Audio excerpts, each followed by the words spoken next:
అంటే మన గ్రామంలో మన పల్లెటూరులో ఉన్నటువంటి సర్కార్ దవాఖానాలలో ఏ గోళీలు అయిపోయినా ఏ మందు డబ్బాలు అయిపోయినా కూడా వీళ్ళకి తెలుస్తుందట. సో ఇక వీళ్ళు అప్పటికప్పుడే దానికి అయిపోక కంటే ముందే, అంటే ఇక అయిపోతే ఇంకొక వారం రోజులు అయితే అయిపోతాయి అనగానే వీళ్ళకు అది ఇన్ఫర్మేషన్ వెళ్ళిపోతుందట. సో వీళ్ళు అది అయిపోతుంది అనగానే అప్పటికప్పుడే మనకు గోళీలు కానీ మందులు కానీ సో ఏమైనా కూడా ఏ సమస్యలు ఉన్నా కూడా తెచ్చి పెట్టే ప్రయత్నం చేస్తారట. సో ఇది ఒక మంచి నిర్ణయం. ఎందుకంటే వైద్యానికి సంబంధించే ప్రభుత్వం కీలకమైనటువంటి ఒక ప్రియారిటీ ఇవ్వాలి. విద్యకు వైద్యానికి మిగతా వాటికి అంటే ఏమో కానీ ఫస్ట్ ఇవి మెయిన్. సో నెక్స్ట్ ఇక్కడ మరో వార్త, కరెంటు మీటర్లు గిర్రా గిర్రనట. ఇక తీవ్ర ఎండలు వడగాల్పులకు పెరిగిన ఏసీ కూలర్ల వాడకము. ఇక జిహెచ్ఎంసీలో రికార్డు స్థాయిలో విద్యుత్ వినియోగము. 20 గృహజ్యోతి ఇండ్లలో 200 యూనిట్లు దాటని కరెంటు బిల్లట. రాష్ట్రంలో ఎండలకు కాలు బయట పెట్టాలంటే జనం వణికిపోతున్నారు. హీట్ వేవ్స్ కారణంగా ఉదయం 10 గంటలు దాటితే వేడి జనాలను ఇబ్బంది పెడుతున్నాయి. ఏసీలు కూలర్లు లేనిదే ఇంట్లో కూడా ఉండలేని పరిస్థితి. రాత్రి పగలు తేడా లేకుండా కూలర్లు విశ్రాంతి లేకుండా తిరుగుతా ఉన్నాయి. సో మొత్తం కూడా ఏదైతే 10 గంటలు దాటితే మొత్తం గాలులతో ఇంట్లో ఉన్న ఉక్కపోత మొత్తం ఎక్కడికక్కడ చెమటలు, ఉక్కపోత, ఫ్యాన్లు కానీ ఏసీలు కానీ లేకపోతే ఎవరు కూడా బయటకు వెళ్ళే పరిస్థితి లేదు. సరే కనీసం ఇంట్లో కూర్చుందాం అంటే ఇంట్లో కొంత విశ్రాంతి తీసుకుందాము, బయటకు వెళ్ళకుండా, బయట ఎండ కొడతా ఉందని చెప్పేసి కొంత ఆలోచిస్తే ఇంట్లో కూడా కూర్చోలేము. ఇంట్లో కూడా మొత్తం ఎండ, ఉక్కపోత, సో దారుణంగా ఉంది పరిస్థితి. మొత్తం కూడా 46 డిగ్రీలు దాటిపోయింది ఎండ. సో కాబట్టి కొంత జాగ్రత్తగా ఉండాలి ప్రజలు. నేను ఒకటే చెప్పదలుచుకున్నా మీరంతా కూడా, ఎందుకంటే చాలా మంది ఇప్పటికే వడదెబ్బ తాకి చనిపోయినటువంటి పరిస్థితి. సో కాబట్టి కొంత మీరు ఎంత వీలైతే అంత అత్యవసరం అయితే తప్ప బయటకు రాకండి. సో అత్యవసరం అయితేనే బయటకు వచ్చే ప్రయత్నం చేయండి. ఎందుకంటే ఎండలు విపరీతంగా కొడతా ఉన్నాయి. ఎండలు దారుణంగా, సూర్యుడు బగ్గుమంటా ఉన్నాడు. సో మరి ఈ సూర్యుడు ఈ రకంగా కొడుతున్నటువంటి నేపథ్యంలో మనము బయట అడుగు పెట్టడం చాలా ప్రమాదకరము. ఎందుకంటే వడదెబ్బ తాకి ఇప్పటికే 30 మందికి పైగా ప్రాణాలు కోల్పోయినటువంటి పరిస్థితి. కాబట్టి చాలా జాగ్రత్తగా ఉండండి. పసిపిల్లలని మాత్రం కంటికి రెప్పలా కాపాడుకోండి. పిల్లలని ఎట్లా పడితే అట్లా విడిచిపెట్టే ప్రయత్నం చేయొద్దు. సో నెక్స్ట్ ఇక్కడ మరో వార్త, నేడు తొలి విడత పద్మ అవార్డులట. సో ఇక తొలి విడత పద్మ అవార్డులకు రాష్ట్రపతి ద్రౌపది ముర్ము సోమవారం రాష్ట్రపతి భవన్ లో అందజేయనున్నారట. ఈ ఏడాది కేంద్రం 131 మందికి అవార్డులను ప్రకటించింది. తెలంగాణ నుంచి గూడూరు వెంకట్రావు, విజయ్ ఆనంద్ రెడ్డి, దీపికా రెడ్డి తొలి విడతలో పురస్కారాలు అందుకోనున్నారు. సో మన తెలంగాణ నుంచి ముగ్గురు ఏదైతే పద్మశ్రీ అవార్డులను అందుకోనున్నారట. అందులో గూడూరు వెంకట్రావు, విజయ్ ఆనంద్ రెడ్డి, దీపికా రెడ్డి. సో వీళ్ళు ముగ్గురు కూడా మన తెలంగాణ రాష్ట్రానికి సంబంధించి ఇక అవార్డులను అందుకోవడానికి వెళ్తా ఉన్నారు. నెక్స్ట్ మరో వార్త, ఇక అల్చిప్పల కోసం నదిలోకి దిగి 8 మంది మృతట. ఇక కర్ణాటకలోని తత్తెహక్కల నదిలో అల్చిప్పల కోసం దిగిన ఒకే కుటుంబానికి చెందిన 8 మంది ప్రాణాలు కోల్పోయారు. ఇటీవల కురిసిన వర్షాలకు నదిలో నీటి ప్రవాహం పెరిగింది. అది గుర్తించలేక నదిలో లోపలికి వెళ్ళడంతో ప్రవాహంలో కొట్టుకుపోయారు. సో ఆల్చిప్పల కోసం అట. మరి ఆల్చిప్పలు అంటే ఏందో, కానీ ఆ ఆల్చిప్పల కోసం నదిలోకి దిగిరట. సో నదిలోకి దిగితే దాదాపు 8 మంది నీటి ప్రవాహానికి కొట్టుకుపోయారట. సో ఇది ఎందుకంటే వర్షాలు భీకరంగా గురించి చాలా మందికి కూడా కొంత తెలియకనో ఏదో ఒక కారణం చేత వాళ్ళు దిగారు. సో అక్కడికక్కడే కర్ణాటకలో జరిగింది ఈ వార్త. సో నెక్స్ట్ ఇక్కడ మరో వార్త, 10 ఏళ్లలో మోదీ ఒక్క ప్రెస్ కాన్ఫరెన్స్ ను పెట్టలే అట. ప్రధాని నరేంద్ర మోదీ దశాబ్దాల కాలం పైగా అధికారంలో ఉన్న ఇప్పటి వరకు ఒక్కసారి కూడా ఓపెన్ ప్రెస్ కాన్ఫరెన్స్ పెట్టకపోవడంపై Editors Guild of India EGI విచారణ వ్యక్తం చేసింది. సో నరేంద్ర మోడీ గారు ఒక ప్రెస్ కాన్ఫరెన్స్ కూడా, ఒక ప్రెస్ మీట్ కూడా ఇప్పటి వరకు పెట్టకపోవడం పైన ఏదైతే ఈజీఐ విచారణ వ్యక్తం చేసిందట. విచారం వ్యక్తం చేసిందట. మరి ఎందుకు పెట్టలేడు ఏందనేది తెలీదు. నెక్స్ట్ ఇక్కడ మరో వార్త, వ్యవసాయ పెంపు సెట్లకు నో స్మార్ట్ మీటర్లు. ఇతర రాష్ట్రాల్లో వ్యతిరేకత నేపథ్యంలో నిర్ణయం అట. ముందుగా ప్రభుత్వ ఆఫీసులు, సంస్థలు, తర్వాత కమర్షియల్ కే స్మార్ట్ మీటర్లు, గృహ వినియోగం పైన దశల వారీగా అమలు, డిస్కంల బాకీల చెల్లింపుల కోసం ప్రత్యేకంగా కార్యాచరణ, కేంద్రం తెచ్చిన ఆర్డిఎస్ లోను చేరేలా సర్కార్ ప్లాన్ అట. ఇది ఇక్కడ మామిడికి సంబంధించినటువంటి వార్త కనబడతా ఉంది. నెక్స్ట్, సో టేస్ట్ తగ్గిన మామిడి లేటుగా ఖాతా, పక్వానికి రాకముందే కోత.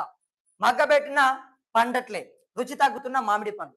సో, ఇక పండ్లని మగ్గబెట్టినా గూడా కాయలని అంత మొత్తం గూడా ఏదైతే మామిడి తోట ఉంటదో, ఆ తోటలో మొత్తం గూడా కాయలన్నీ సేకరించి దశేరి గాని, లేకపోతే ఇంకా రకరకాల పేర్లుంటాయి ఆ మామిడికి. సో, అటువంటి మామిడి పండ్లని, మామిడి కాయలని మొత్తం గూడా సేకరించి, సో, వాటిని మగ్గబెట్టినా గూడా పండ్లు కావట్లేదట. అదే విధంగా రుచి తగ్గుతున్న మామిడి పండ్లట. ఇక ముందస్తు కోతలతో తగ్గుతున్న నాణ్యత. రసాయనాలతో మాగిన పండ్లు ఆరోగ్యానికి హానికరం అంటున్న డాక్టర్లు. సో, ఈ మామిడి పండ్లని తినాలంటే భయమైతా ఉండే.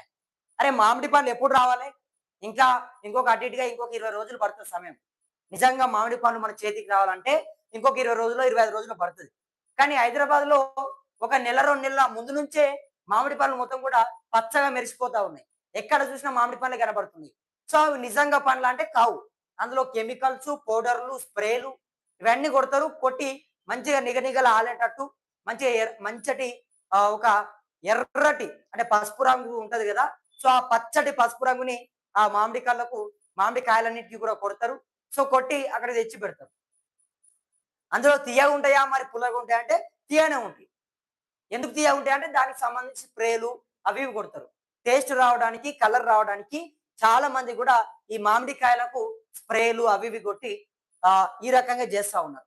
ఎందుకంటే నెల, 2 నెలల ముందే మామిడికాయలు ఎట్ల పండ్లయితాయి చెప్పండి? ఇప్పటికి కూడా ఇంకా మామిడి పండ్లు రాలేదు.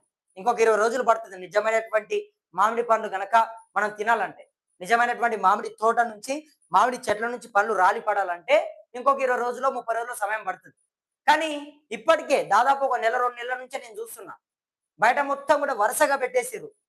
మొత్తం కూడా పచ్చగా మెరిసిపోతున్నాయి మామిడి పండ్లు. సో, ఇవి ఎక్కడి నుంచి వచ్చినాయి? ఇన్ని పండ్లు, ఇన్ని టన్నుల కొద్దీ పండ్లు ఎక్కడి నుంచి పుట్టుకొస్తున్నాయి? సో, ఇవన్నీ కూడా కాయలు, ఆ కాయలకు అన్ని రకరకాల స్ప్రేలు గాని అవి ఇవి కొట్టి, మందులు కొట్టి వాటిని పెట్టే ప్రయత్నం చేస్తుర్రు. సో, దీని వల్ల ఏదైతే రసాయనాలతో మాగిన పండ్లు ఆరోగ్యానికి హానికరం అంటున్న డాక్టర్లు. సో, మీరు గనక అవి తింటే మీ ఆరోగ్యానికి హానికరమట. మీరు ఆ పండ్లు తినడం వల్ల మీ ఆరోగ్యానికి ఇబ్బందవుతది, హానికరం అవుతది. సో, స్ప్రేలు, మందులు వాడినటువంటి పండ్లవి. సో, మీరు వాటిని తినకండి.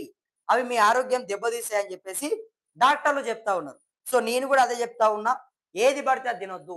ఎందుకంటే డాక్టర్లు ప్రతిసారి కూడా అదే చెప్తా ఉన్నారు దవాఖానలకు వెళ్తే. "ఈ మామిడి పండ్లు గదా! పచ్చగున్నాయి గదా! ఇగ పండ్లు తినొచ్చు మనం" అనుకోని గపా గపా మంచిగా తిన్నారనుకోండి. తర్వాత ఇబ్బంది పాలవుతారు. మళ్ళా ఆస్పత్రికే వెళ్ళాల్సొస్తది. కాబట్టి కొంత జాగ్రత్తగా ఉండండి అని చెప్పి చెప్తా ఉన్నారు. ఇక పండ్లలో రారాజుగా పేరించిన మామిడి పండు రుచి తగ్గుతుంది. ఒకప్పటి లాంటి రుచి, తీపి ఇప్పుడు మచ్చునికైనా కనిపించడం లేదు. చెట్టు పైనే సహజ సిద్ధంగా పండడానికి ముందే కాయలను తెంపుతున్నారు. ఆ తర్వాత వాటిని కెమికల్స్ తో మగబెడుతున్నారు. దీంతో సహజంగా మామిడి పండులో ఉండే రుచి, తీపి కరువవుతున్నాయి. హార్టికల్చర్ అధికారులు చెప్తున్నారు. అంటే మొత్తం గూడా ఏదైతే మామిడి పండులో ఉండేటటువంటి రుచి మొత్తం గూడా, తీపి మొత్తం గూడా కరువైపోతుందట. సో, దీన్ని మరి ఎందుకు ఇట్లా అయితా ఉందంటే, ఏదైతే రసాయనాలను వాడడం, మందులను వాడడం వల్ల ఇట్లా అయితా ఉందని జెప్పేసి హార్టికల్చర్ అధికారులు చెప్తా ఉన్నారు. సో, మరి పక్వానికి రాకముందే కాయలను కోయడము, రసాయనాలతో కృత్రిమంగా మగ్గబెట్టడము, వాతావరణ మార్పులు, పురుగుల ప్రభావం కలిసి ఈ పరిస్థితికి దారి తీశాయని అంటున్నారు. ఈ ఏడాది వాతావరణం అనుకూలించకపోవడంతో మామిడి పంట తీవ్రంగా దెబ్బతిన్నది. తామర పురుగు, తేనె, మంచు, అకాల వర్షాల కారణంగా పూత పెద్ద ఎత్తున రాలిపోయింది. ముఖ్యంగా బంగినపల్లి వంటి ప్రధాన రకాల దిగుబడిపై తీవ్ర ప్రభావం పడింది. సో, మొత్తం కూడా మామిడి కాయలని అసలు అవి కోతకు రాకముందే ఆ తీసుకొని రావడము, తీసుకొని వచ్చి ఏదో ఒకటి పెట్టడము, వాటికి మందు పెట్టడమో లేకపోతే స్ప్రేలు కొట్టడమో కొట్టేసి విపరీతంగా వాటిని రోడ్డులపైకి తెచ్చిగా నిగనిగలాడుతున్నాయి, మంచిగా ఉన్నాయి అని చెప్పేసి పెట్టే ప్రయత్నం చేస్తున్నారు. సో, మరి ఇక అట్లా పెట్టడం వల్ల, ఆ రకంగా చేయడం వల్ల మన ఆరోగ్యం దెబ్బతింటది. ఫస్ట్ ఆఫ్ ఆల్ ఇవి మనం తింటే గనక మన ఆరోగ్యం దెబ్బతింటదని చెప్పేసి వైద్యులందరూ కూడా చెప్తున్నటువంటి పరిస్థితి. సో, నెక్స్ట్ ఇక్కడ మరో వార్త. గుడిసెలు లేని రాష్ట్రంగా తెలంగాణ. నేటి నుంచి రాష్ట్ర వ్యాప్తంగా పూరి గుడిసెల వివరాల సేకరణ, మహిళా సంఘాలకు బాధ్యత. గుడిసె ఉంటే వెంటనే ఇల్లు మంజూరు. ఇందిరమ్మ ఇండ్ల 2వ దశలో ఇదే ప్రాధాన్యత. సర్వేను టాప్ ప్రయారిటీగా తీసుకోవాలని కలెక్టర్లకు ప్రభుత్వం ఆదేశము. ఇక మొత్తం గుడిసెలు లేకుండా చేస్తారట. ఇక రాష్ట్రంలోని నిరుపేదలకు పక్కా గృహ వసతి కల్పించడమే లక్ష్యంగా ప్రభుత్వం మరో ప్రతిష్టాత్మక అడుగు వేసింది. ఇప్పటికే ఇందిరమ్మ ఇండ్లు నిర్మాణంలో ఉండగా డబుల్ బెడ్రూమ్లను కూడా సైతం మరమ్మతులు చేసి లబ్ధిదారులకు అందజేస్తుంది. ఇప్పుడు తెలంగాణను పూరి గుడిసెలు లేని రాష్ట్రంగా మార్చేందుకు సరికొత్త కార్యాచరణను సిద్ధం చేసింది. ఇందులో భాగంగా సోమవారం నుంచే రాష్ట్ర వ్యాప్తంగా అన్ని గ్రామాల్లో సమగ్ర వివరాల సేకరణను శ్రీకారం చుట్టనుంది. గ్రామీణ ప్రాంతాల్లో ప్రస్తుతం ఎన్ని పూరి గుడిసెలు ఉన్నాయి, వాటిలో నివసిస్తున్న అర్హులైన పేదలు ఎవరు అనే వివరాలను సేకరించి వారికి తక్షణమే ఇందిరమ్మ ఇళ్లను మంజూరు చేయాలని ప్రభుత్వం నిర్ణయించింది. ఇక గుడిసెలు లేనటువంటి రాష్ట్రంగా మన తెలంగాణను తీర్చిదిద్దాలని చెప్పేసి ప్రభుత్వం ఒక టార్గెట్ పెట్టుకుందట. సో ఇది చాలా గొప్ప అంశం. ఎందుకంటే గుడిసెలు లేనటువంటి అంటే పేదవాళ్ళని మన రాష్ట్రంలో తగ్గించాలి. సో పేదవాళ్ళు లేనటువంటి ఒక రాష్ట్రంగా మన తెలంగాణ రాష్ట్రాన్ని తీర్చిదిద్దాలనేది ప్రభుత్వం ఒక పెద్ద లక్ష్యం పెట్టుకుందట. నిజంగా ఇది ఒక గొప్ప నిర్ణయము, ఒక మంచి నిర్ణయము. ఎందుకంటే చాలా మంది కూడా ఇవాళ పూరి గుడిసెలు వేసుకొని బ్రతుకుతా ఉన్నారు. రైల్వే స్టేషన్ల లోపల, బస్ స్టేషన్ల లోపల, లేకపోతే ఇంకా రోడ్డుల పక్కన